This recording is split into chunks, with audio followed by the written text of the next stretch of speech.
Acordo de colaboração premiada de Antônio Palocci Filho, item 3.11, denominado IPI Exportação.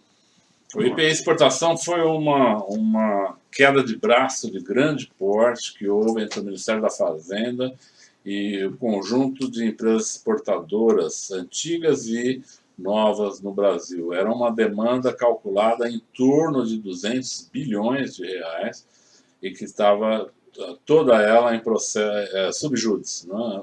A maioria das empresas não pagaram esses valores à Receita pelo entendimento de uma legislação passada, e a Receita cobrava com multa todas essas empresas esses valores. Quando eu me tornei ministro da Fazenda, teve um grande embate em relação ao IPI Exportação que ocorreu no STJ, onde as empresas estavam muito próximas de ganhar essa ação contra o governo. Eu tive uma atuação particular, pessoal, falando com vários ministros do Superior Tribunal de Justiça, no sentido de que seria errado a validade desse imposto, que ele estava extinto, na verdade. As empresas estavam utilizando esse crédito, mas ele estava extinto. E obtivemos uma vitória no STJ, o Tesouro Nacional, nessa oportunidade, que foi a partir de uma ação liderada pelo então ministro do STJ, Luiz Fux, que depois veio a se tornar ministro do Supremo Tribunal Federal. Foi nessa época que conheci o ministro Luiz Fux, e ele até disse que talvez mudasse de posição, que ele estava defendendo o crédito, mas ele estudou a questão, então, e acabou liderando a posição de recusa de dar validade ao imposto, considerando de fato que ele estava extinto. Quando chegou 2009, o fim do ano de 2009, era um ano antes da eleição de 2010. É muito comum, um ano antes de uma eleição, o empresariado criar um tema de grande porte, normalmente tributário, para que ele possa, na negociação desse tema, trabalhar o financiamento das campanhas dos políticos com dinheiro público. Então você vai no Congresso, busca um benefício de 1 bilhão, e doa 100 milhões. Você busca um benefício de 10 milhões e doa 5 milhões. Na verdade, é uma forma de fazer com que a campanha futura seja paga com recurso público.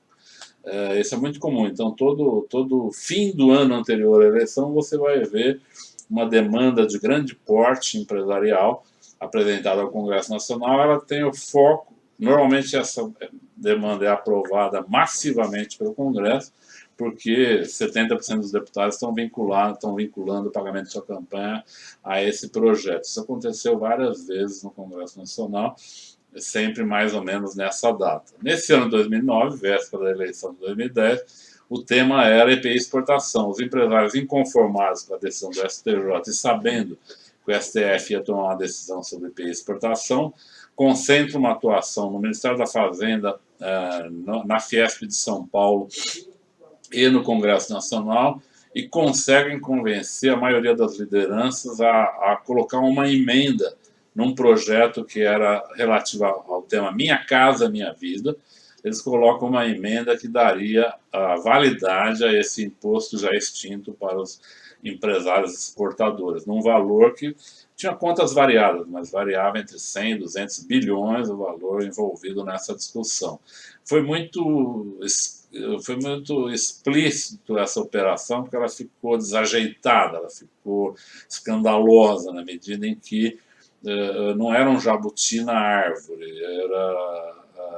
era um zoológico em cima de um arbusto. Então, porque, na verdade, se pôs uma emenda de 200 bilhões num projeto de poucos milhões relativo à habitação popular. Então, essa discussão, o encaminhamento dela ficou uma exposição muito negativa para o Congresso Nacional, para quem lida com a política, para quem acompanha os acontecimentos lá. Mas, de qualquer forma, o pleito era de tal importância que alguns empresários, entre eles os três que mais fortemente mobilizavam em torno disso, Benjamin Steinbuch, Marcelo Odebrecht e Rubens Ometo, ofereceram para as lideranças partidárias financiamentos extraordinários de campanha. O Marcelo Odebrecht chegou a me falar que a campanha de 2010 estaria toda paga com a aprovação desse projeto, que nós não precisaríamos nos preocupar com o fator financeiro da campanha de 2010 se esse projeto, que era de número 4, AMP 460, fosse aprovado com essa emenda.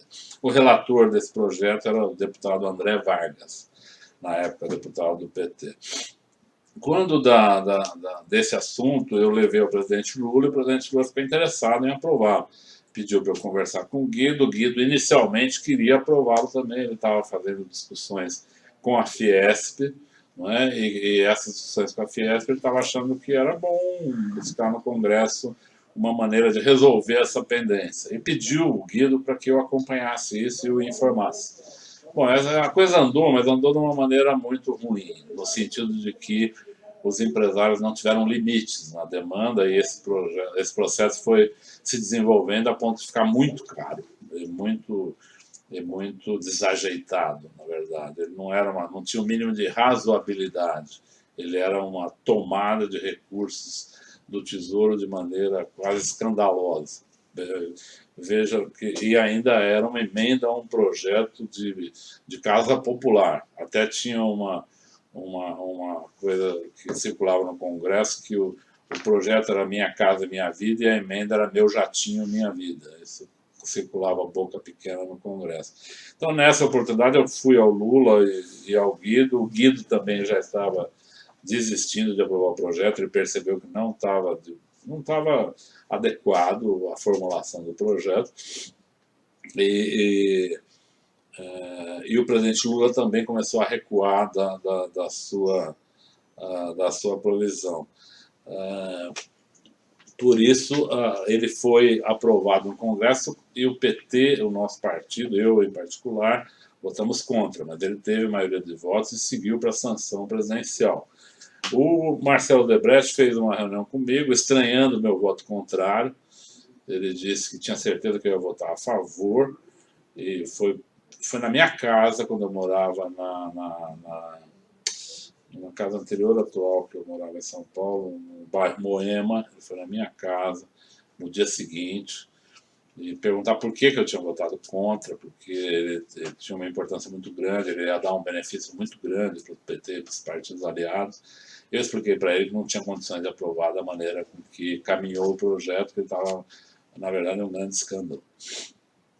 Ele não gostou, evidentemente, mas o Marcelo é daqueles que levam um tiro e levanta e continua caminhando. E na mesma conversa ele já propôs buscar compensações. Eu falei, calma, vamos ver, vamos observar, vamos ver que caminho nós temos. Tempos depois ele procurou o Guido Mantega e propôs resolver a questão. E nesse ínterim, o Supremo Tribunal Federal tomou a decisão. O Supremo falou, esse imposto está extinto, não deve ser aproveitado o crédito pelas empresas, mas dada a necessidade de segurança jurídica e dada a forma com que ele foi extinto ao longo do tempo, o STF considerou ele válido até 1990, ou seja, deu o crédito para as empresas até o ano de 1990 e não nos 19 anos seguintes. Então, 19 anos do imposto aproveitado tiveram que ser devolvidos para o Estado, porque as empresas aproveitaram, não pagaram, e esses 19 anos teriam que ser pagos nesse momento, numa decisão do STF. O Lula vetou a emenda, ele achou que também não dava, o Guido também propôs o veto à emenda, e ficou-se sem solução. O Marcelo e essas lideranças depois procuraram o Guido e propuseram uma outra emenda numa MP, aí não era uma emenda, acho que foi uma MP de refis, na verdade, uma MP voltada para essas questões, mas eles propuseram que houvesse um parcelamento do pagamento dessa obrigação resultante da decisão do Supremo Tribunal Federal. Era razoável ter um parcelamento, não era, vamos dizer, não era uma medida exótica parcelar o pagamento de alguns bilhões. Mas ali, além do parcelamento normal, foi feito de algumas maneiras que atendia a pedido das empresas, o que resultou não nas extraordinárias colaborações e propinas que eles propunham no início, dado que o processo original foi negado, mas resultou em propinas importantes. Por exemplo, a Odebrecht combinou com o Guido Mantega, e me informou na época, de pagar 50 milhões de reais por conta dessa operação. A Companhia Siderúrgica Nacional combinou e pagou 14 milhões de reais por essa operação. também Rubens Ometo pagou. Como foi o pagamento de cada um? A do Odebrecht foi para a planilha e ficou como um compromisso que foi saldado com o Guido anos depois. Ficou registrado, o Marcelo, de fato, garantiu esse recurso, me informou dele e saldou com o Guido, se não me engano, em campanhas de 2012, 2014. O Benjamin Steinbuch, a qual cabia pagar 14 milhões, pediu para que o Marcelo Odebrecht o fizesse, porque ele estava sem canal de produzir cash na empresa dele, na CSN. Ele pediu para o Marcelo fazer, como eles tinham obras comuns, eles iriam fazer compensação nessas obras. Então o Marcelo deu 14 milhões a mais aí na campanha de 2010 para o PT, em várias formas de doação formais, né? Mas com base nesse projeto, em favor da CSN. E depois a CSN iria acertar com ele. Inclusive existe um processo a respeito disso, que foi enviado para São Paulo, sobre a CSN, esse pagamento de 14 milhões, mas o processo não está vinculado ao IPI de exportação. Acho que essa informação não consta no processo. E, de fato, essa doação tem a ver com esse item aqui. Ele tá anotado nas coisas do Marcelo como uma doação que está italiano e alguma outra coisa, porque está na planilha, chamada planilha italiana, e que tem a ver com a CSN, a siderúrgica CSN. Então tem uma anotação na planilha do Marcelo, tem um pedido do Benjamin para que ele pagasse, o pagamento foi feito, e aí existe um processo, um inquérito. Ainda é em fase de inquérito na Polícia de São Paulo, que foi aberto em função de alguma das colaborações. Só que ele não tem a informação no inquérito. Essa informação, esse inquérito estava um pouco perdido em termos de onde vem esses 14 milhões, por que ele existe, de onde saiu. Eu estou aqui me referindo porque ele se trata dessa negociação. O Ometo, o terceiro que fez doação importante a partir desse contrato, até onde eu sei, fez toda a doação por dentro. A origem foi esse. Mas vinculada a essa operação, claramente. Mas toda a doação do Ometo, até onde eu sei, em 2010, foi com um bônus eleitoral. No anexo aqui proposto, tá? Esse de colaboração, tem apostados alguns e-mails. Tá? O que são esses e-mails, as circunstâncias dele? Então, esse e-mail, veja, esse processo todo de aprovação, de votação da emenda da 460 e de negação dela, aprovação da outra parcelamento, foi de intensas conversações entre membros do Congresso, membros do governo e empresários. Esses e-mails que nós anexamos aí constam de inquéritos e procedimentos investigativos da Lava Jato, alguns eu consto como réu, e eles dizem respeito principalmente à comunicação de Marcelo Odebrecht comigo e com outras pessoas do governo, com outras empresas, a respeito dos procedimentos para essa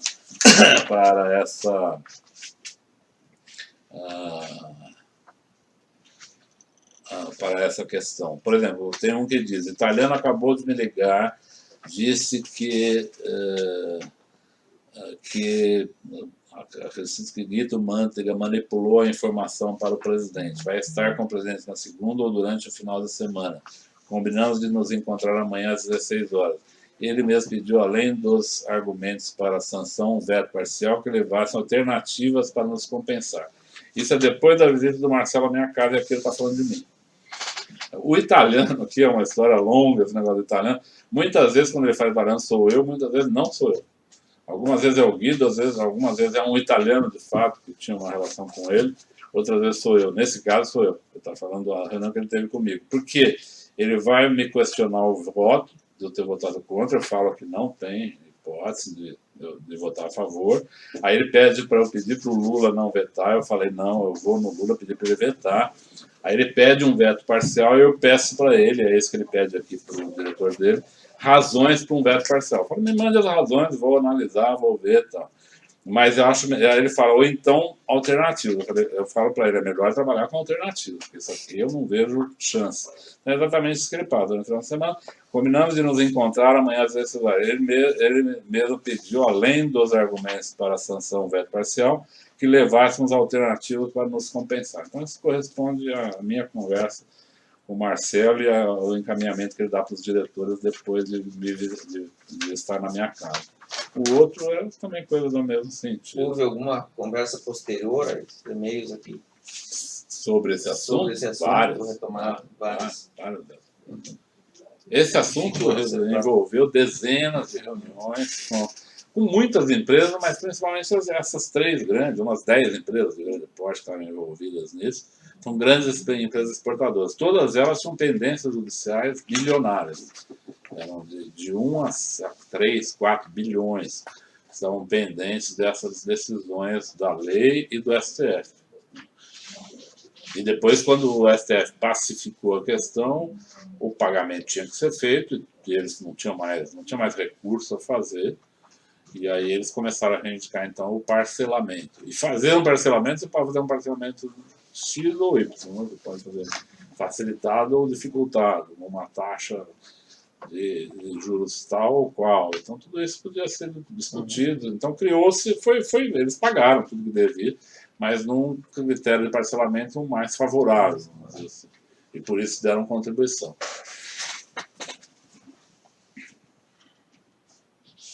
E foi o ex-ministro Guido Mantega quem gerenciou tudo isso? Essa forma de parcelamento? Não, veja, quando se trata do detalhe de uma medida provisória, a nível da elaboração dela, mais técnico, é o ministro que faz. Isso é feito no Ministério. O Marcelo até me encaminhava, fale com ele do item tal, do item tal, do item tal. Eu falava, Marcelo, eu como deputado não trato de item tal com o ministro. Isso é a parte técnica. Nem o ministro trata isso. Tem um grupo técnico que faz esse trabalho. Então mande seu advogado ir lá no Ministério, eles vão recebê-lo, ele argumente, faça seu trabalho no Ministério. Não adiantava verificar. O Marcelo era de despachar, né? Chegava um negócio do advogado, ele mandava para mim. E às vezes era um item completamente técnico, né? Então eu devolvia para ele, Marcelo, isso aqui eu não vou mexer com isso de jeito nenhum, isso aqui é a turma lá dos economistas, advogados do Ministério que está cuidando, você põe a tua turma lá para brigar. Aqui nós vamos votar uma decisão central sobre o parcelamento, ponto final. Mas o Marcelo não era assim, o Marcelo se metia em tudo na empresa, ele recebia e-mail de todos os setores e passava para nós uma parte enorme desses e-mails, demandas de tudo quanto é significado. É uma característica dele. O senhor sabe se especificamente no texto da 470 ficou aos moldes do que pretendia a Odebrecht, as demais empresas? Ele me disse que ao final ficou bem razoável, vamos dizer, não ficou 100% do que ele pediu, mas ficou perto do que ele pediu. E alguma participação no próprio texto? Com certeza, ele mostrou para mim texto, levou o Guido, levaram. Muitas vezes ele apresentava um modelo do que eles queriam já em forma de texto legal. Nesse caso, com certeza, eu vi texto. Eles queriam apresentar para mim, mas eu falei para ele, não adianta apresentar para mim. Isso você tem que tratar no nível do Ministério, que está elaborando, os técnicos estão elaborando o projeto. Eu não fazia esse tipo de conversa no Ministério. Eu conversava com o Guido sobre, olha, vamos fazer uma concessão, vamos fazer uma concessão. A elaboração disso era outro ambiente. Mas eles trabalhavam intensamente até na redação. Muitas vezes, empresas como a Odebrecht levava, em todas as conversas de MP, levava a redação da MP que ela queria pronta. No anexo proposto fala que, em contrapartida, né, Guido teria cobrado, Guido Mantega teria cobrado 50 milhões do Odebrecht. Ocorreu, como é que o senhor ficou sabendo? Isso o Guido me falou, o Marcelo me confirmou, o Guido me confirmou. Isso... Sim. Não vejo assim, pode ser que o Guido negue, mas eu fiquei sabendo pelos dois. Vinculado a essa conta. Isso está registrado na planilha da Odebrecht. O Marcelo disse que gostaria de não disponibilizar esse dinheiro para mim em contas que eu estava administrando, que ele tinha feito uma combinação para disponibilizar para o Guido. Eu falei que não tinha problema nenhum, que ele poderia tocar isso com o Guido. Então ele foi acertar isso com o Guido na campanha de 12, 14. Está lá registrado, e a CSN é a mesma coisa. A CSN também está nos registros da operação de propina da Odebrecht, porque o Benjamin pediu para o Marcelo pagar e pagou no mesmo sistema. Né? Então vocês vão encontrar nos registros lá do Odebrecht 14 milhões, não sei se foi uma parcela ou várias, da CSN. O do Rubens Almeida não. O Rubens Almeida foi uma doação com bônus eleitoral direto, mas foi com parte dessa operação. Outra prestação dessa operação. Mais alguma coisa?